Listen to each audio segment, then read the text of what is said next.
Bismillahirrahmanirrahim.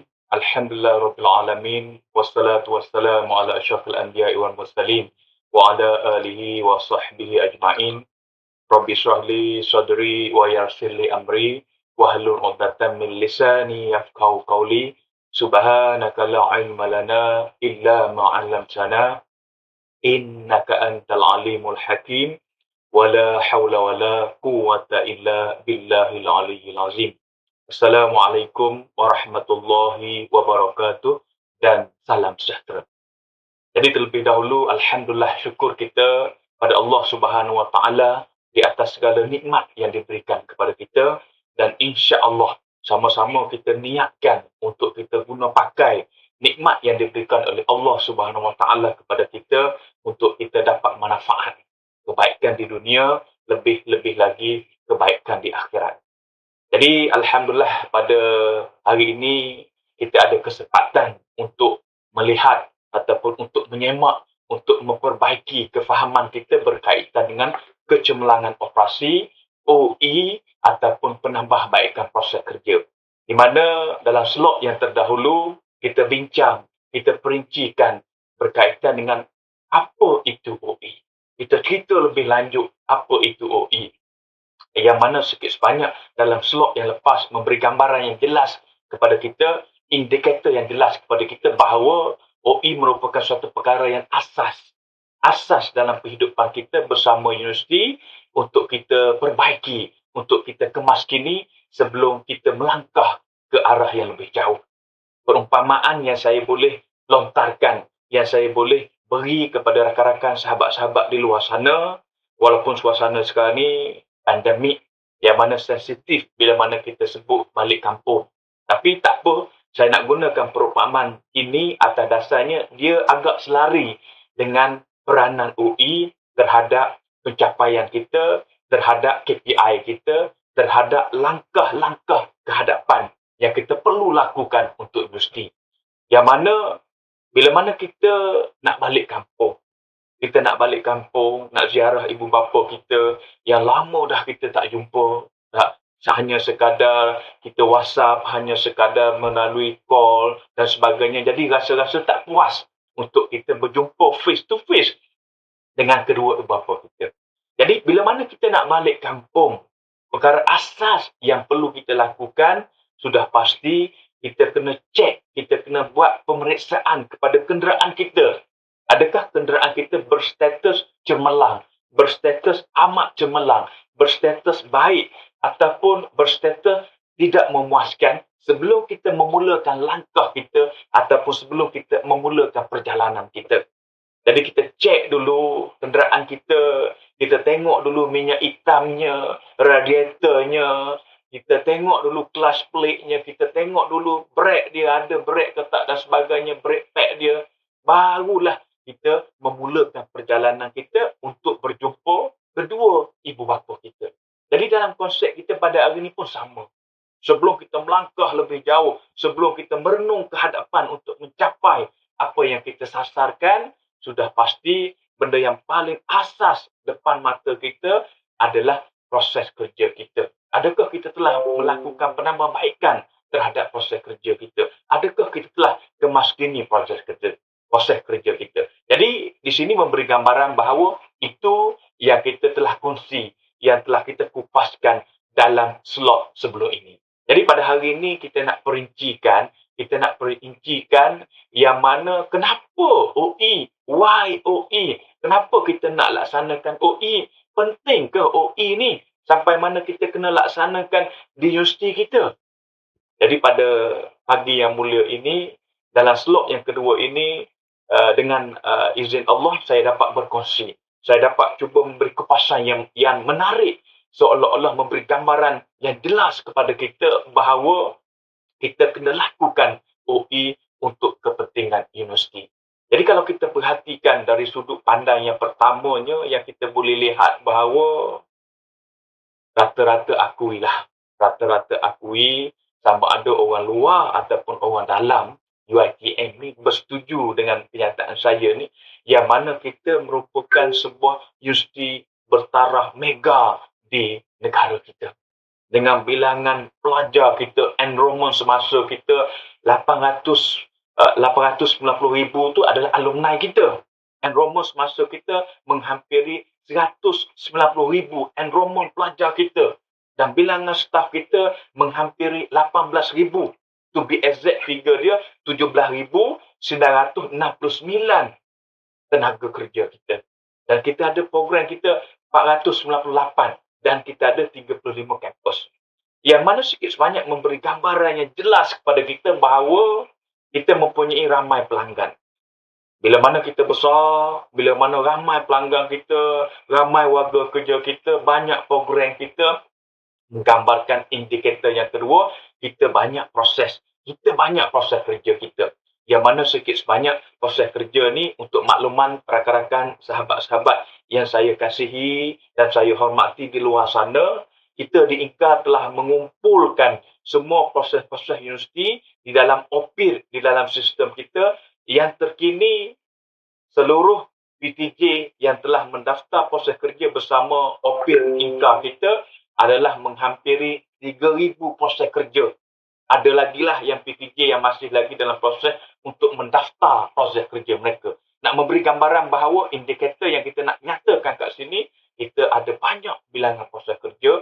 Bila mana banyak bilangan proses kerja, sudah pastilah yang bertindihnya sudah pastinya ada, yang tak berkesan, yang tak efektif, yang tak cekap pastinya ada. Sebab apa? Sebab banyak. Jadi sudut yang pertama yang saya cuba nak lontarkan di sini adalah kita universiti bertaraf mega, kita banyak pelanggan dan juga banyak proses kerja.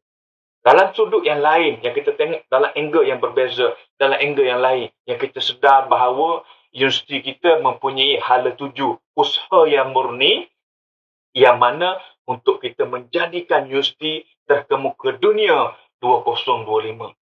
Kalau kita tengok perancangan strategik kita, yang mana menjurus kepada kita ada matlamat strategik. Matlamat strategik itu memberi gambaran bahawa universiti terkemuka dunia. Matlamat strategik pula disokong oleh teras strategik. Teras strategik pula disokong oleh tema strategik.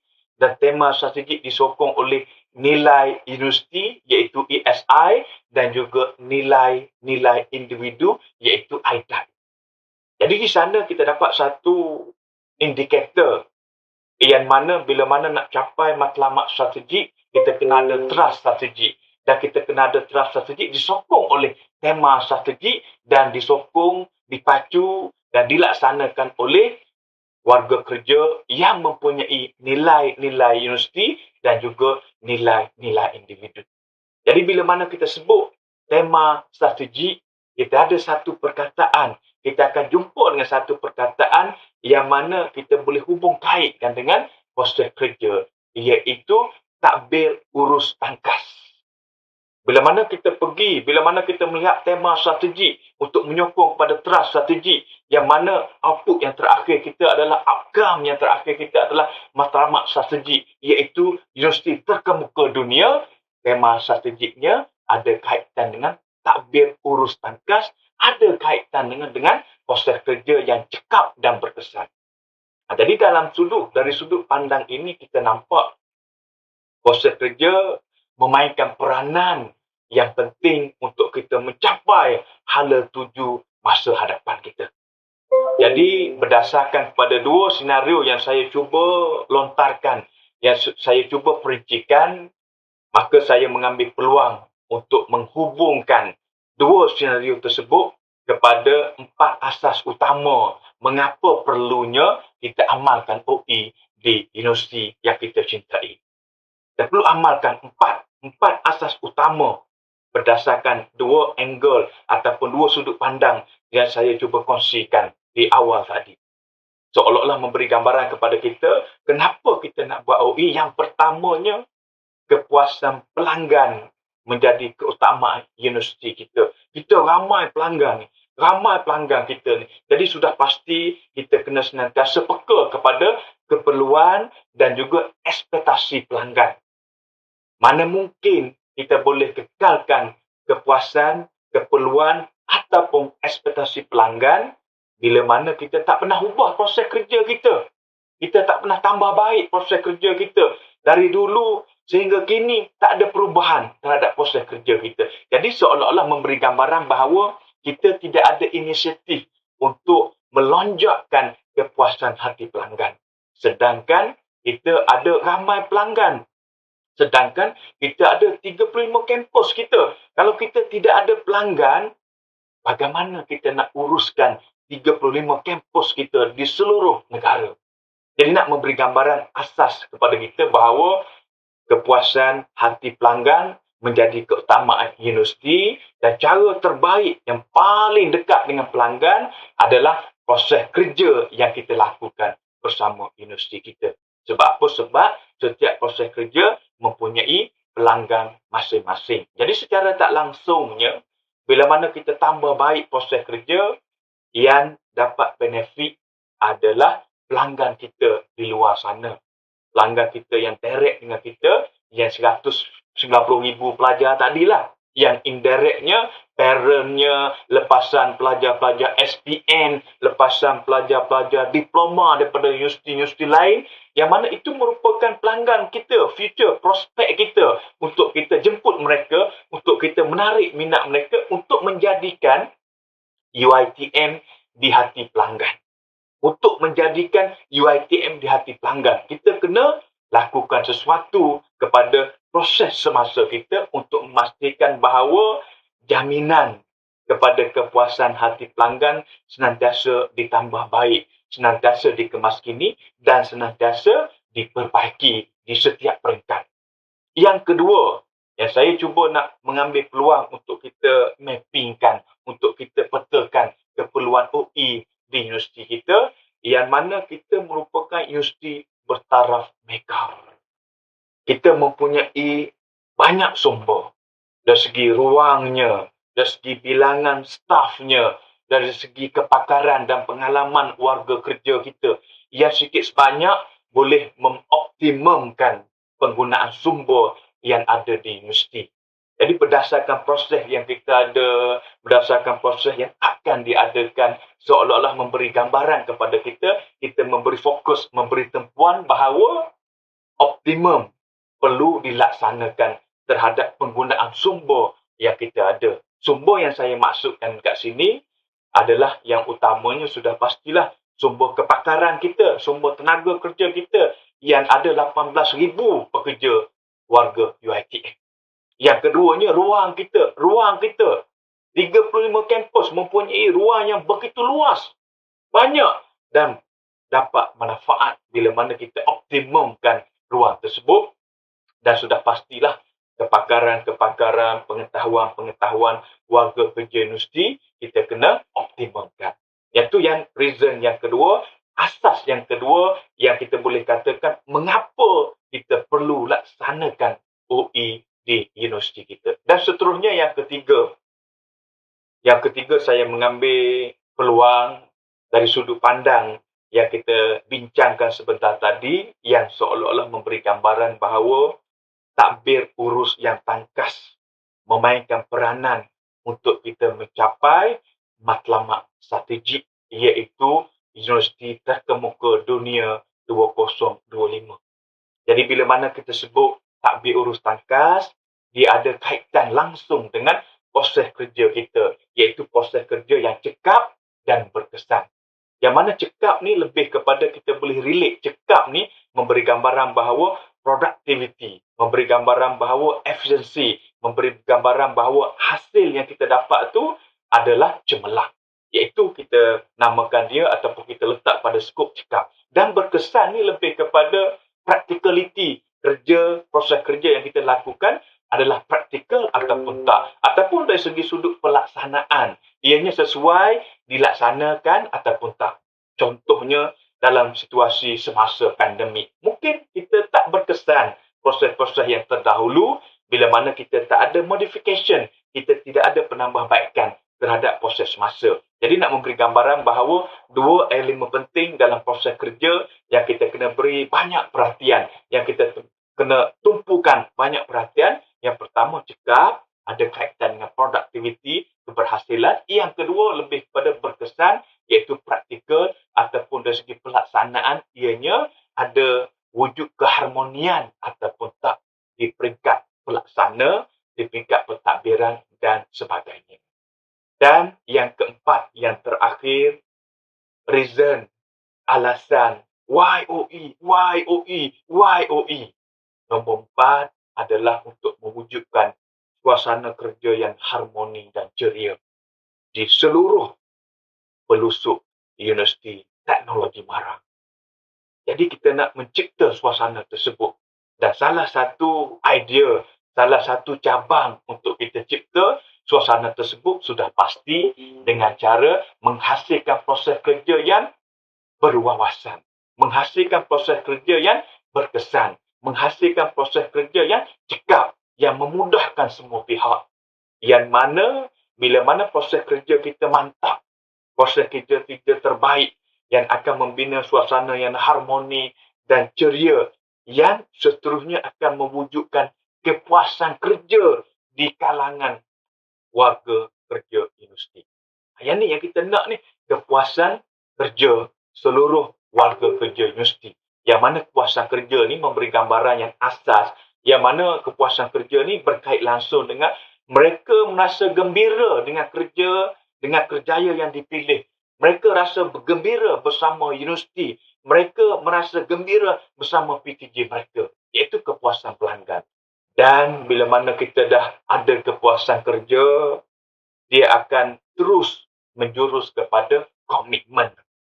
Menjurus kepada komitmen, disiplin warga kerja kita, dan insya-Allah akan menghasilkan hasil yang luar biasa kepada universiti. Yang sedikit sebanyaknya bila mana kepuasan kerja, bila mana komitmen kerja itu tinggi, seolah-olahnya seluruh warga universiti bekerja di UiTM, seolah-olahnya mereka boleh menganggapkan bahawa organisasi ini milik mereka sendiri. Organisasi ini milik keturunan mereka, yang mana sedikit sebanyak memberi cerminan yang mendalam kepada mereka untuk bersungguh-sungguh dalam menunaikan amanah bersama universiti. Jadi saya rasa berdasarkan kepada 4 asas utama yang saya perincikan untuk kita sama-sama hayati, sama-sama kita fahami, dan sama-sama kita melangkah ke hadapan untuk kita melaksanakan OE. Kita tidak ada pilihan, kita tidak ada pilihan lain selain daripada menggunakan pakai approach yang tertentu, pendekatan yang tertentu, strategi yang tertentu untuk kita mencapai hala tuju universiti. Matlamat strategi universiti terkemuka dunia menjelang 2025. Jadi saya rasa sekadar itu saja perkongsian kita pada kali ini, yang mana lebih menjurus kepada why OE, why OE.